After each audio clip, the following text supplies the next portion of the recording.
त्यांनी परिवर्तन केलं, भारत देशाचं संविधान लिहिलं, पण आपण साधं एक नगरसेवक आणू शकत नाही। शोकांतिका कोणाची आहे?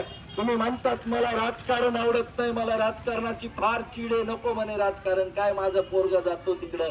पण जेव्हा तुमच्यावर दुःख कोसळतं तेव्हा नाव घेतात ना, बाबा हा आमदार आहे, तो आमदार आहे, तो आपलं काम कराल, हा नगरसेवक आहे।